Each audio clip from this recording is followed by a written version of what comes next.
नमस्कार, आज हम इस वीडियो में साउथ इंडियन सांभर बनाना देखेंगे। साउथ इंडिया में इसे इडली और वड़े के साथ खाया जाता है।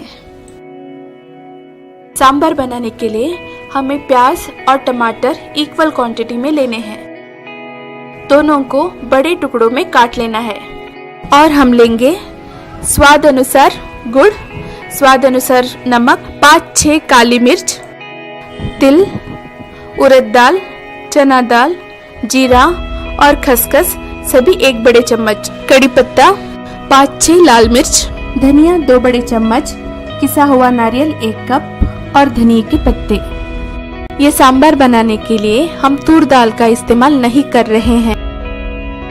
सबसे पहले कुकर में प्याज और टमाटर थोड़े से नमक और पानी के साथ पका लेना है। कुकर की 5-6 सीटियां आने तक पकाना है। सबसे पहले एक कढ़ाई में धनिया को थोड़े से तेल में लाल रंग आने तक भून लेना है। इसके बाद इसी कढ़ाई में उड़द दाल को भी थोड़े से तेल में लाल रंग आने तक भूनना है। और इसी तरह से हम थोड़े से तेल में तिल और चना दाल को भी भून लेंगे।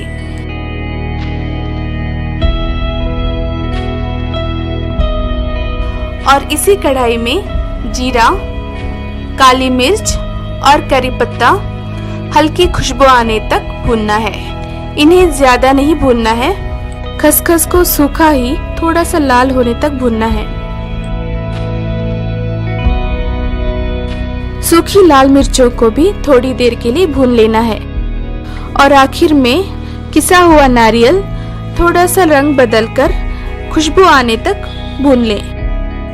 अब भुनी हुई सारी चीजों को मिक्सी जार में थोड़े से पानी के साथ पीसकर मसाला तैयार करना है। हमारे टमाटर और प्याज पककर तैयार हैं। इसके बाद जिस बर्तन में हमें सांभर बनाना है उसमें ये प्याज और टमाटर निकाल लेने हैं। इसी में तैयार किया हुआ मसाला डालना है। सांभर की कंसिस्टेंसी पतली होनी चाहिए, इसलिए इसमें पानी भी डाल ले। धनिया पत्ती डालनी है। थोड़ी सी मिठास लाने के लिए गुड़ डाल लें। स्वाद अनुसार नमक डाल लेना है और सारी चीजों को अच्छी तरह से मिलाकर उबाल आने तक पकाना है। और आखिर में 1 चम्मच देसी घी डालेंगे तो इस सांभर का स्वाद और भी बढ़ जाएगा। आप भी ये सांभर घर में ट्राई कीजिए और कैसा लगा हमें कमेंट करके बताइए। हमारे वीडियो को लाइक और शेयर कीजिए और हमारे चैनल को सब्सक्राइब कीजिए। धन्यवाद।